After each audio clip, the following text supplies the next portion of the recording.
What's up, guys? Welcome back to the Mr. Fix-It channel. Still working on the Scrambler 400. Stay tuned. I was sitting out there in the shed one evening, not doing too much of nothing, just kind of staring at the wall. Alright, I got the replacement shifter assembly, the whole 9 yards here. Go ahead and get this thing installed. So there's some wires here, I gotta deal with this mess.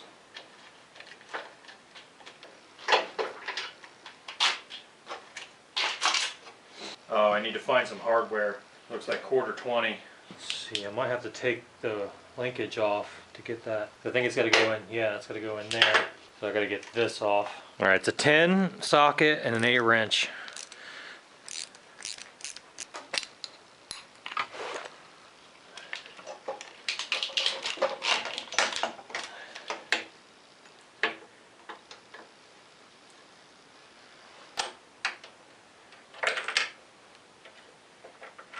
Of course, these splines are all beat up from somebody using a pair of pliers on it. I'm just going to have to put a nut and a washer on there and just crank that down on there. It's nothing I can do. Nothing I can do without removing the transmission, disassembling the transmission and replacing that shaft. So might as well form it to what's there. So let me find a nut and a washer. Threads aren't the greatest. Maybe I better run a die down them threads first. Alright, these threads are M8 1.25.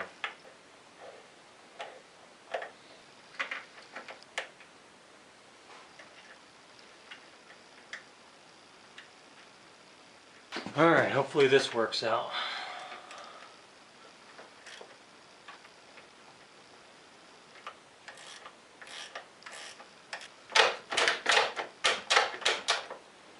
Yeah, I didn't think that should have been a 7/16. Should have been a 10mm. Yeah, someone threaded a 1/4 onto that. Glad I caught that before I tightened that down. Alright, here's an M6. This should thread right on it. I noticed that it was getting real tight all of a sudden. Of course, this isn't threading on there the greatest either. Been a lot of that Imperial and metric fasteners crisscrossing on this, and this shifter didn't even come from this Polaris. I ordered this off of eBay. So the threads are jacked on this. Okay.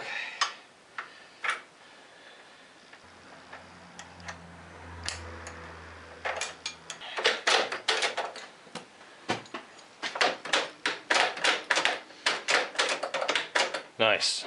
Alright, just match up the colors here. Got purple, it's up here, red with white. I'm so glad they don't do this anymore. This is stupid. Green with white. So that's cut. I'm going to take that off of there. Wonder what that went to. And then this one's cut. Take that one off of there. Green, white. There it is. The colors are written on there. It's just hard to see everything. Okay, gray, white. Okay, this black one's hooked into gray, white. Does it really just drip over that like that? That brown one there is cut. I'll take it out. Who knows what it went to. I thought I could just use my spare oil tank for my 400L 4x4, the 1994, but this is not the same shape as the Scrambler. So I ordered a tank. It says this is for a Scrambler. I ordered it without the cap and without the sensor and with a cut hose. So I'm going to try to swap this stuff over to this tank and then get this installed. Okay, we'll take the vent tube, if I can get that off of there. There we go. Transfer that over, pull this feed line off. That little clamp is sharp, that hurts. I need to make sure I clean this real good. I'm going to go ahead and just disassemble this line and flush this all out, clean this all up, backwash the filter. Let's make sure there's no debris in this line because this has been sitting for quite some time. The red side goes towards the tank with the shorter line.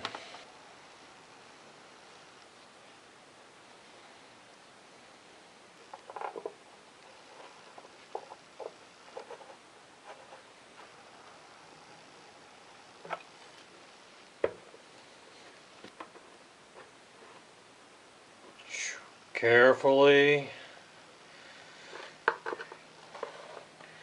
Gently.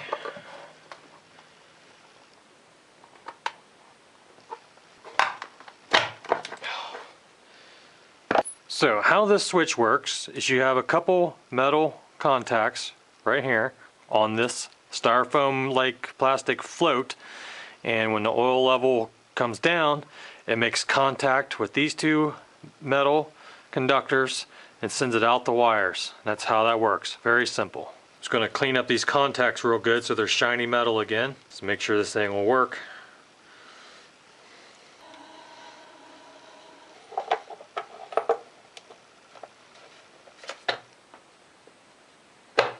Yeah, this cap is a bit faded, but it'll be alright. Alright, now that's ready to go on. Alright, the oil tank was held in by rivets, so I need to drill these rivets and get them out of there.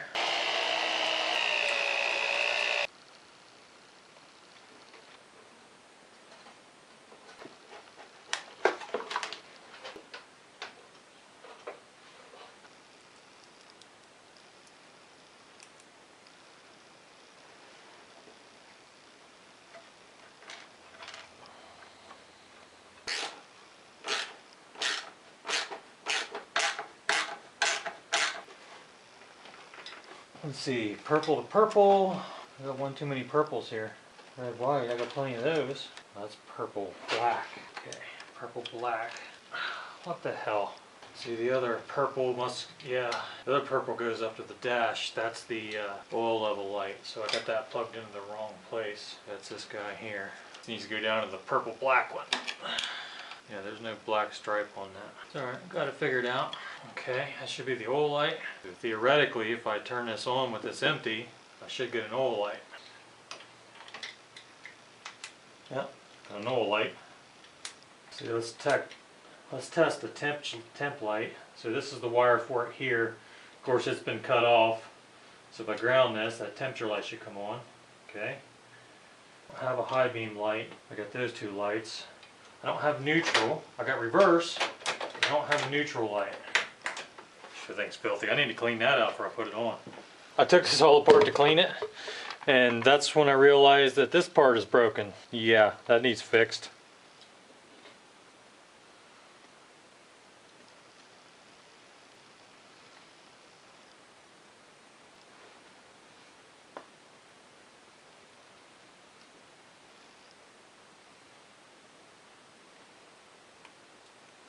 We don't need to watch any more of this.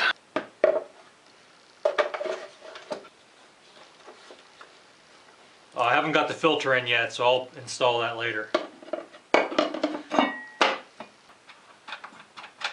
Alright, got some parts in.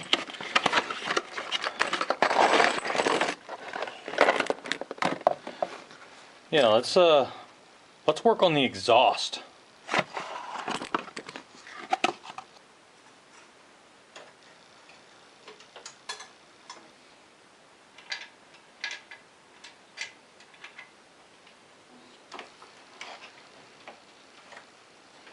That don't want to reach.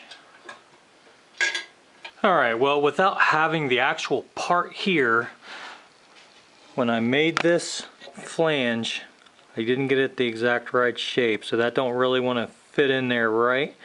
So I'm going to have to remake this, unfortunately, but I'm not going to record any of that. You already saw me do it once. It'll be the same process, just with a different shape. Alright, got this fitting in here much better now. So I'm going to go ahead and weld this onto the pipe and try to get this thing installed.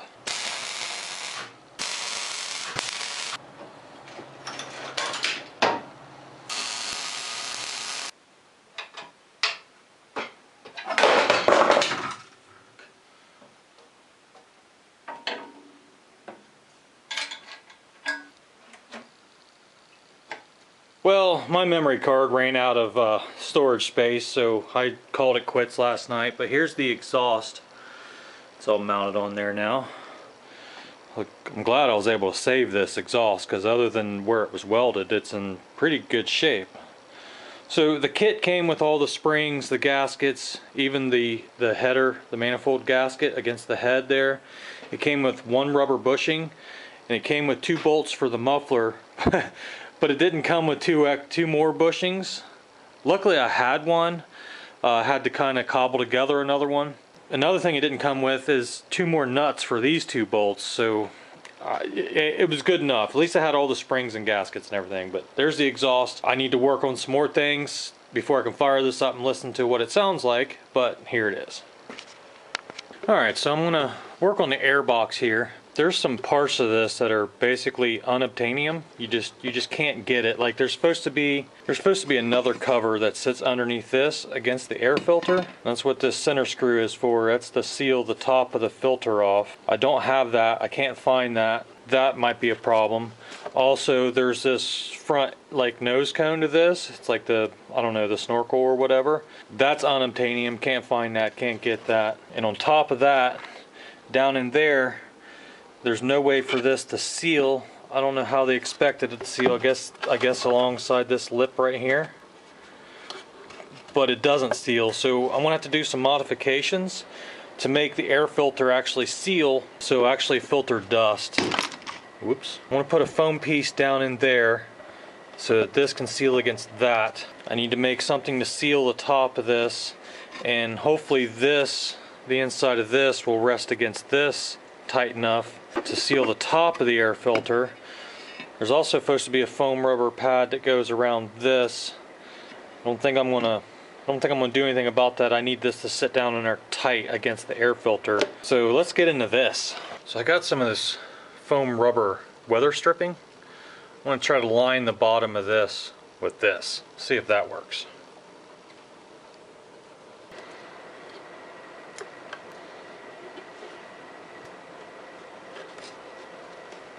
Last thing you want is dust getting in your engine. Yeah, I think that'll work. Yep, and that squishes down on there tight. Okay. Okay, now there's the issue. I really wish I had this piece here. There's the issue with this sealing here. Alright, so I got this open cell foam, you know, like couch cushion foam. I want to cut a piece and fit it over this in the center there.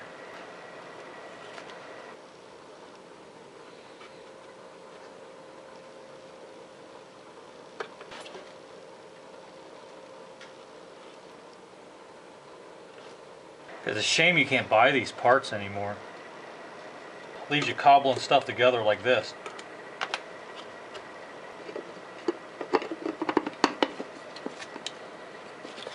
I think that'll work.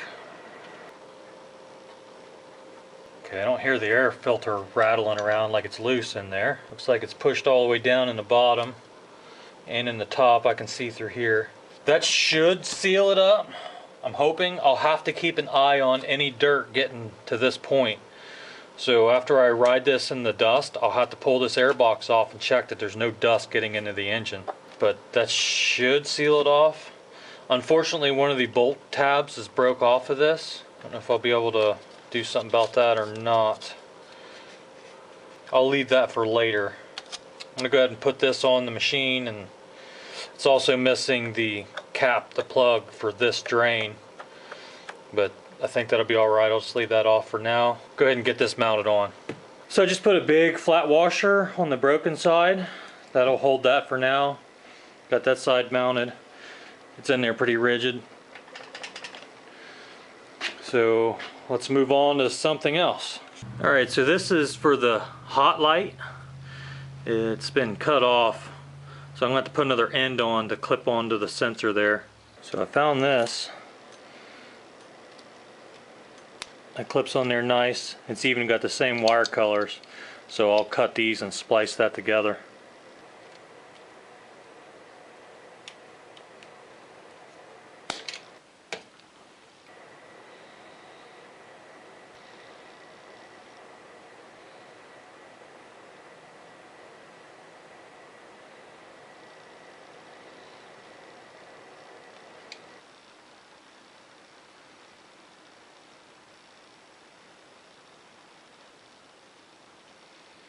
Alright, so the Scrambler uses a 520 chain, and this is a 530 chain on it now, and you can see it'll work, but there's a lot of play side to side in this, and I want to go ahead and put a 520 chain back on this. I've got a bunch of old pieces of chain that I've broke down for other projects, and I'm going to put these chains together to make a chain for the Scrambler. Whenever I break down a chain, I usually save the pins.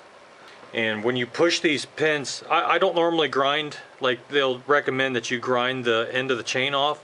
I don't normally do that. This chain breaker usually just pushes them right through. So I'll save the pins, and you can see where I marked it in yellow there. That side has the peened edge already still on it, and this side has been pushed through. So I'm going to take the pin with the side that's been pushed through, and I'm going to push it back through the link with the chain breaker. So I'm going to connect these two pieces of chain here. I've got my tool set in the vise so that the chain sits in the proper position. And also when I break down a chain, I save the O-rings if it's an O-ring chain. So I'll get a couple O-rings out here and I'll apply some grease. You can put chains back together with just using master links, but master links aren't the cheapest thing in the world to buy. And you could just go buy a chain too, but when you're pinching pennies like I am, it's gonna be tricky squeezing these O-rings back in between the chain link. Oh, there's gonna be some editing on this for sure. Come on, work with me here. Getting it lined up is the real tricky part. So I'm gonna use this 3/16 punch. I'm gonna run it through the back of the tool and through the chain links.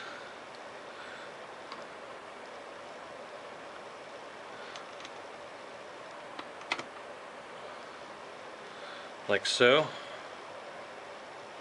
And I'll take my link, I'll make sure I insert the side that's already been pushed through, and I'll back the inside pin inside the tool, the driving pin, I'll back it out so this will sit down in kind of like a pocket. Just gonna line this guy up.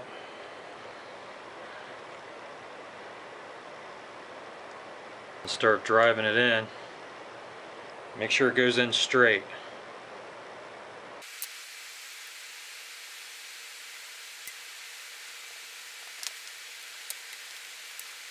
And this outer link plate, it'll want to push it in and put pressure on it. So I'll take a screwdriver and pry that back out so that it's straight with the rest of them.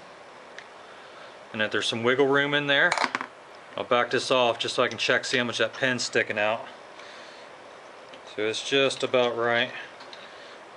And push it in just a little further. Now you have your chain back together. And then the trick to this is you got to peen the edges of this pin over so that it locks it in. That's the pin I'm going to peen over. I got to make sure it's actually contacting the vise here. And you can, if you look close, you can see where the factory had done it on 4 sides. So it's like a square.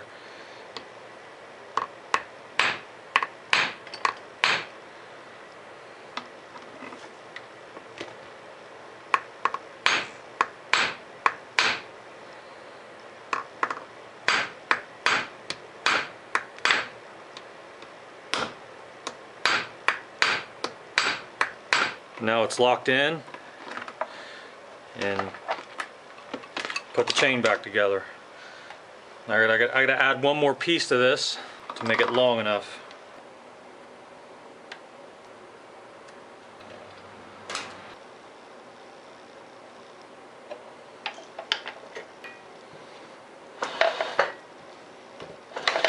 Should always grease up your master links.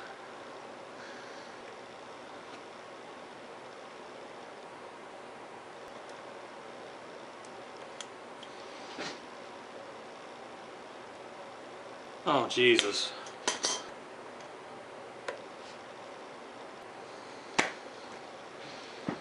Was this a wrong master link or something?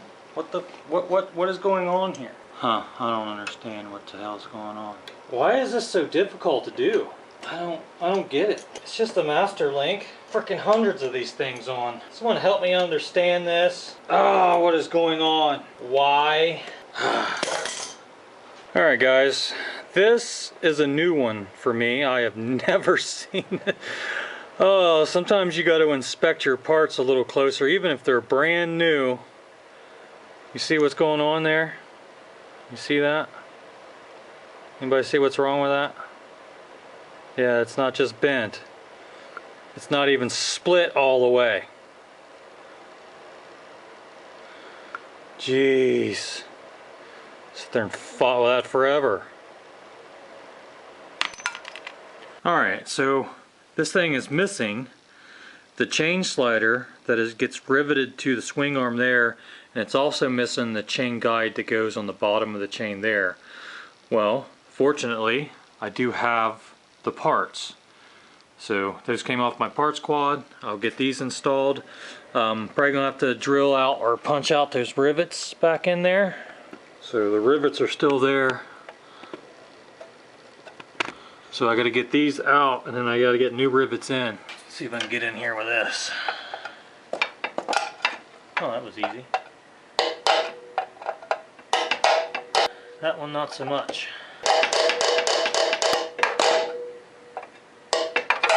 Aha! Alright, so this claw looking end kind of clamps onto the swing arm bushing, and then the two rivets. Easier said than done, of course. Probably should have done this while the chain was off, right? That would have made more sense. Huh, okay, well that's not going to go on easy. God, I tell you, you never know what you're going to struggle with sometimes. Get on there. You'd think that thing would just pop right on, but no. I think the chain's stopping me. Pull this master link I fought so hard to get on there back off. This does not want to go on there. Okay, well let me struggle with this for 29 days. Alright, I got it clipped on there. It takes quite a bit of force. These are 3/16 by 1/8 rivets, in case you were wondering. Good deal, got that on. Alright, so there's this hole in the sprocket right there. There's another one on the other side that looks similar. You can see it's kind of like a half moon right there. But you want to find the one that's a full circle right there. And in the carrier, there's a hole there. And to adjust the chain, you want to line those two up. This is a 1/4 inch extension. And you can slide that clear through the carrier. And then you can just rotate the wheels to tighten the chain. See that? And then get this chain guide installed. There's a steel sleeve spacer that goes in the plastic. Bolt goes through that. Then it goes through this bracket here, then a washer, then a nut.